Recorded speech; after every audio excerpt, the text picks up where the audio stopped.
मध्य धनु तोड़ा भय भुवन धुनि घोर कठोरा। सिया राम जय जय राम,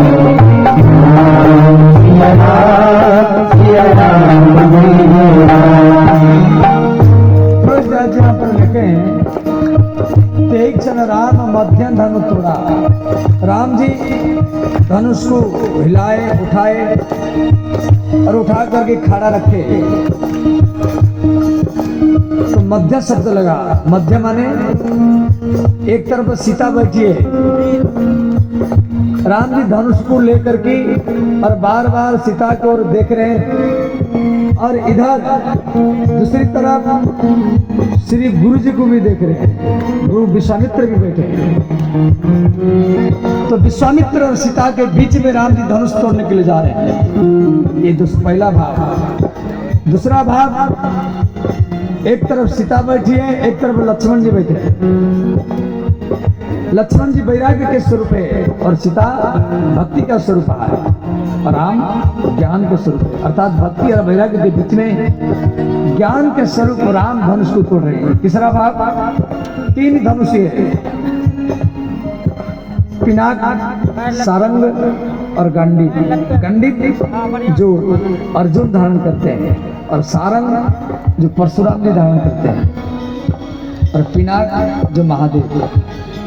और ये धनुष गांडी भी नहीं, सारंग नहीं, दोनों के बीच में ये पिनाक धनुष है। चौथा भाव है, धनुष को ब्रह्मा नहीं तोड़े, शिव जी नहीं तोड़े। ब्रह्मा विष्णु शिव, ब्रह्मा शिव के बीच में जो विष्णु वही राम के रूप में धनुष को तोड़े, इसलिए मध्य भाव। तेहि क्षण राम मध्य धनु तोड़ा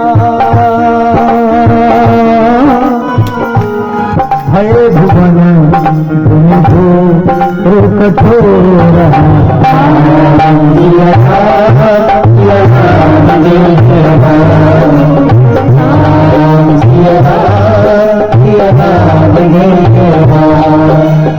पांचवा भाग, धनुष स्वर्ग में नहीं टूटा और पाताल में नहीं टूटा, स्वर्ग और पाताल के बीच में पृथ्वी पर टूटा, इसीलिए मध्य शब्द आया। छठवां भाग, धनुष अयोध्या में नहीं टूटा, लंका में नहीं टूटा, अयोध्या और लंका के बीच में जनकपुर में टूटा।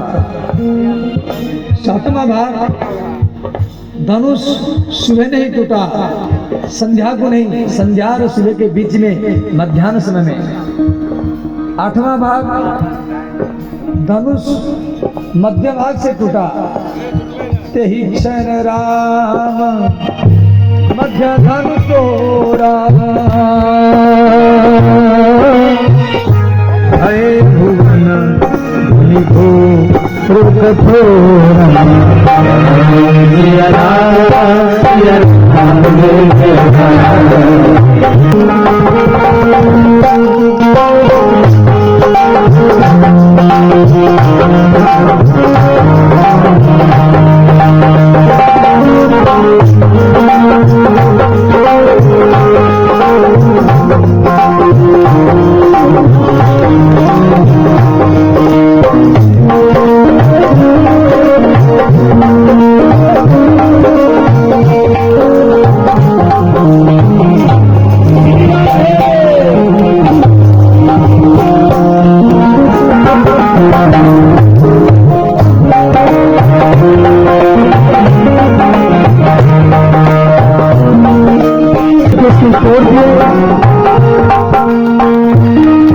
राम सिया राम राम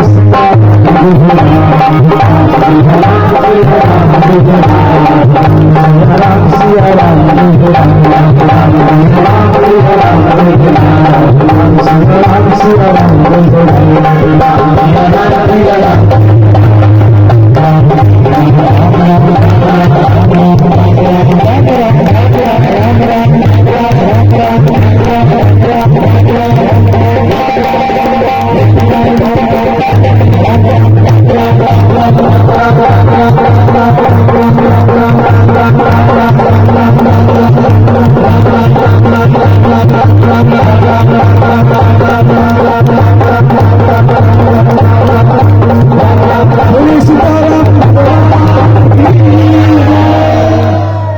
धनुष टूट गया, ब्रह्मांड में भूचाल भूकंप हुआ और इधर सतानंद महाराज सखियों को बोले, सखियों देवी सीता को ले जाओ और श्री राम जी के गला में माल्यार्पण करो।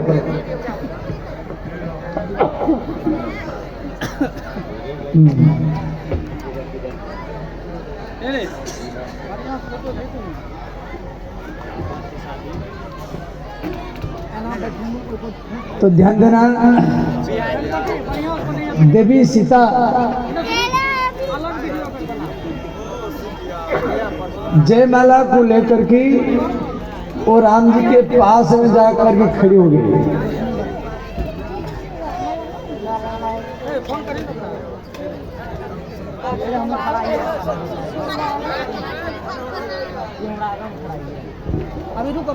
तो ध्यान देना, देवी जानकी वो माला को लेकर के राम जी के सामने खड़ी हो गई। ध्यान देना, वो राम जी के गला में माल्यार्पण नहीं किया।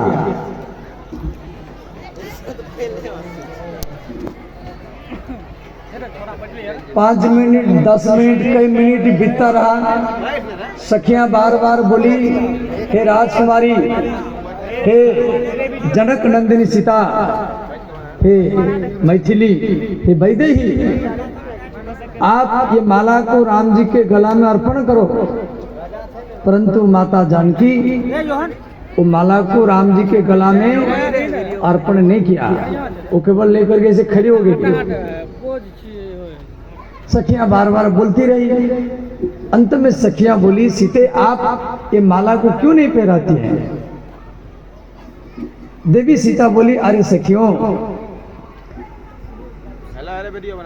ये मेरे पिता को सताए, यदि ये पहले धनुष तोड़ देते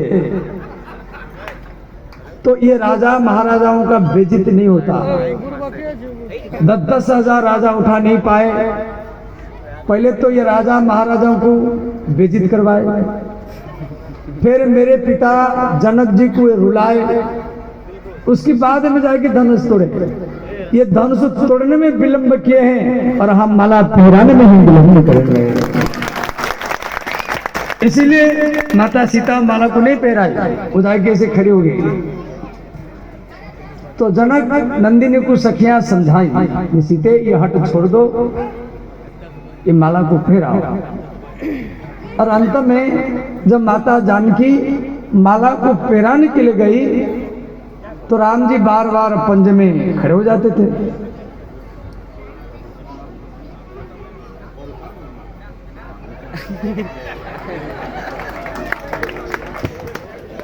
तालियों मारते बढ़िया तबे न करवा रहे। तो जितना बार देवी सीता माला पहराने के लिए प्रयत्न करती थी, इतना बार राम जी पंजे में खड़े हो जाते थे। तो सखियां जाकर के लक्ष्मण को बोली, राजकुमार लक्ष्मण लाल, अपनी भैया को बोलो थोड़ा मस्तक झुका दे, हमारी राजकुमारी छोटी पड़ती है। तो लक्ष्मण जी सखियों को बोले, सखियों हमें सूर्यवंशी है, हमें रघुवंशी है, हम आज तक किसी भी स्त्री के सामने आज तक मस्तक नहीं झुका है। इच्छा है तो शादी कराओ, वरना आप अपनी बेटी को ले जाओ। धनुष तोड़ना था न तोड़ दिया। हम सूर्यवंशी से किसी भी स्त्री के सामने मस्तक नहीं झुकाएंगे। अब सखियां लक्ष्मण को बार बार समझाई, लक्ष्मण लाल समझा, अपने भैया को समझाओ, या आप तो संकर्षण का अवतार है, आपके फन के ऊपर सारा पृथ्वी है, तो देवी सीता जिस जमीन में खड़ी है थोड़ा ऊपर उठा दो। तो लक्ष्मण जी बोले, देखो ये दोनों सरकार आमने सामने खड़े हैं, हमें पृथ्वी उठाएंगे तो दोनों उठेंगे, तो कैसे होगा समस्या समाधान? तो लक्ष्मण जी बोले, मैं एक उपाय सोच रहा हूं, ध्यान देना। मेरे भैया बड़े दयालु है, कृपालु है, मैं अपनी भैया के चरण में प्रणाम करूंगा। जब मैं प्रणाम करूंगा तो मेरे भैया मुझे उठाने के लिए झुकेगा। आप तो उस समय आप अपनी बेटी को कहना, राजकुमारी को कहा देना, वो माला फेरा देगी। तो लक्ष्मण जी राम जी के चरण में प्रणाम किए। तो राम जी मस्तक को झुकाए तो श्री सीता राम जी के गला में माल्यार्पण किया।